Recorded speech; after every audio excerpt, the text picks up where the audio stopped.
Anytime you come into a contact with an officer and they look at your record, you think that you'll get the benefit of the doubt. Be careful. That's all I'm going to tell you is be careful. If you have that kind of attitude and you go into it. Have attitude, Judge, is just, I understand, I messed up. I messed up. It's no one's fault but mine. Y'all really treated me like I'm constantly getting in trouble for it. I'm not. Criminal court. Did you think this was going to be rainbows and gumdrops? No. We set the case for trial today. That's it. I'm not here to play games. This one starts off with a warning, but what unfolds is way bigger than just a simple court lecture. This defendant walks in acting like the judge is being unfair, when in reality, he's being handed one of the last chances he may ever get. The real question is he truly listening, or is his attitude about to make everything worse? Comment below. If you were this defendant's friend or family member, what advice would you give him right now? Charged with driving while intoxicated. You're also charged with assault of a family member. You're facing up to a year on the assault case and or a $4,000 fine. And on the DWI, you're facing up to 6 months in jail and or a $2,000 fine. What have you guys worked out? So for he's pleading time served on the DWI, 13 months deferred on the assault conditions. Okay. Is this how you understand this agreement? I'm sorry. You have two agreements on both of your cases. On the DWI, they've offered you 3 days in jail, credit for the 5 days that you've done. But you need to understand that charge will go on your record. It's going to be there for the rest of your life. From now on, you are facing a minimum of 30 days in jail. So this time served, it's a minimum of 30 days in jail. Anytime you get pulled over, an officer's going to look at your record, they're going to see this. What do you think they're going to do if you smell like alcohol or dope? Right. I would never, even if you've had a sip of alcohol, I would not get into a car because it is a humongous risk. As far as the assault of a family member is concerned, you've worked out an agreement. They're offering you a 13-month deferred. Deferred is a type of probation that if you successfully complete it, you do not end up with a conviction on your record. You must understand, though, that this comes with an affirmative finding of family violence, meaning that if you ever pick up another one of these cases, even if you successfully complete the deferred, you will be looking at a third-degree felony, a minimum of 2 years in prison, a maximum of 10 years in prison. You can also never own a gun or ammunition as well. You will be signing this other piece of paper here, which is a written admonition that you are ineligible to possess a firearm or ammunition as a result of this plea bargain agreement as well. What you need to understand, it's firearm is a very loose term. So you need to understand, if you don't understand what a firearm is or what a weapon is, you need to talk to a lawyer because that's one of the conditions.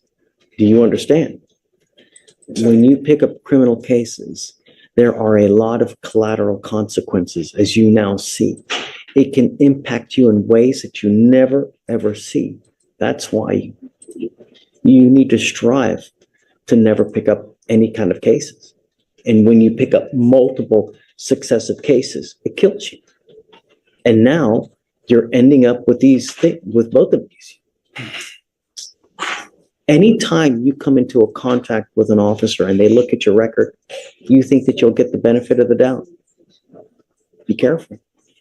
That's all I'm going to tell you is be careful.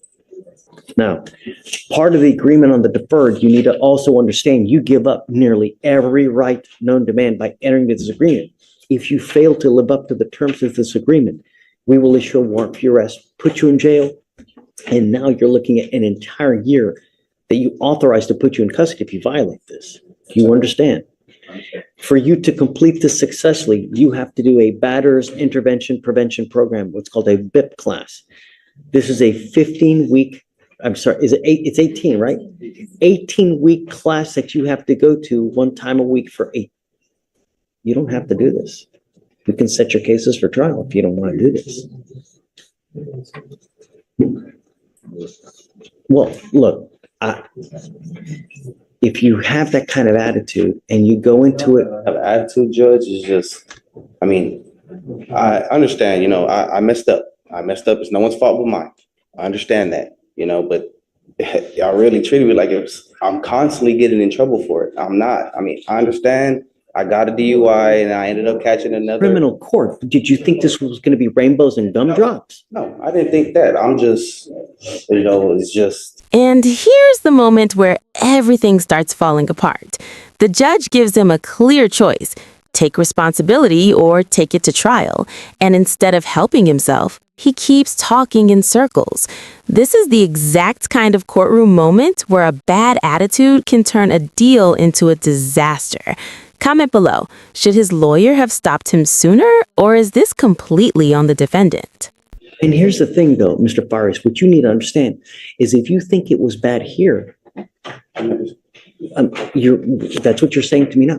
If you think it's bad now, wait till you get out there in the free world with even more conviction on your record. Life will only get more difficult with the more convictions that you get. I hadn't been getting in trouble for the past year. I got that DUI in 2020. I have not been in trouble for it since then. So y'all treating me like if I'm constantly getting in trouble for it. And I'm not trying to be rude. I'm really not. How did we treat you that you're constantly in trouble? Tell me. It's a conversation. No, but Nathan, I want him. How did we treat you? In what way? I mean, I'm not Tell saying me. y'all treating me in any way. It's just like the way you talk to me.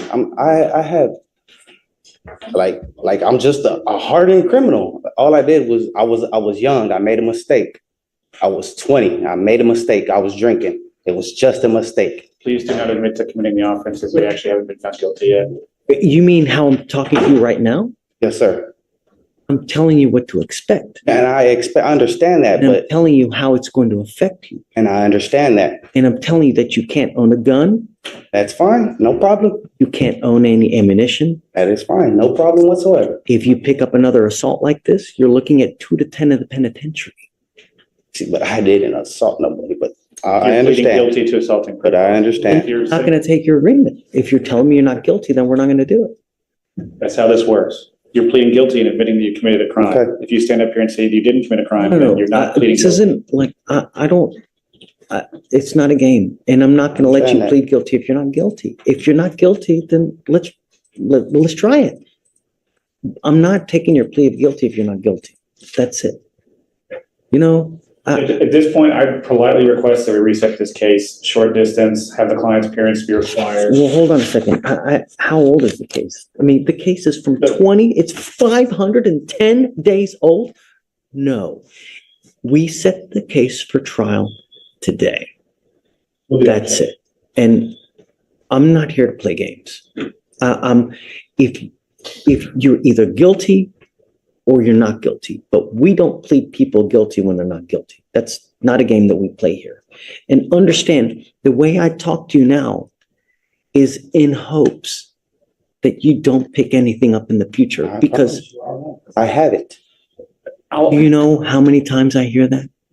I'm pretty sure you hear it on an everyday basis. I'm Every- sure you do. Same. But I am one of those persons that means it when he says it. I'm gonna hit the pause button.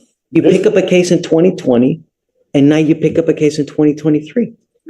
I'm gonna hit the pause button here. What you're getting upset about is actually the language that the judge is required to say. He's not admonishing you about anything special about your case. He doesn't care anything about you, but what you're pleading guilty to No, carries you're- with it these consequences. I understand. If you plead guilty to an assault family violence, there's an affirmative finding of family violence, as was explained to you. A second offense is automatically a third-degree felony. Third-degree felony punishment range is 2 to 10. If it's a strangulation, it's now 2 to 20 because it's a second-degree felony. This is automatic, has nothing to do with you, only has to do with what you're pleading guilty to. The DWI is similar in concept. If you plead guilty to DWI today and get convicted, which is what you're planning on doing, the second one is automatically a Class A misdemeanor with a maximum punishment of a year in county or a $4,000 fine. That has nothing to do with the facts of your case and your level of guilt. It's just the fact that you are pleading guilty.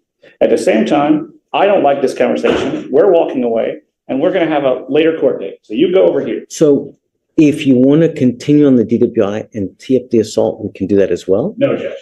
With him, we're not doing any pleas. At your request, we'll set the case for trial. I'd ask for 30 days. I'll have a conversation with Totally. him. And if he wants to do the plea, we can do the plea. And he will come up here with the proper understanding. It's not a big deal, but we either set it today or we. Oh, Yeah. I'll just set it today because it'll be long enough that we can have a conversation. By the end, the message is crystal clear. This wasn't just a mistake, it was a decision with real consequences. And once a judge feels like you're not taking it seriously, the system gets a whole lot less forgiving. In the end, this case becomes a perfect example of how ego can ruin a second chance. Comment below. Do you think this defendant learned anything today, or will he end up right back in court? And if you enjoy real courtroom breakdowns like this, make sure to like, subscribe, and turn on notifications so you don't miss the next one.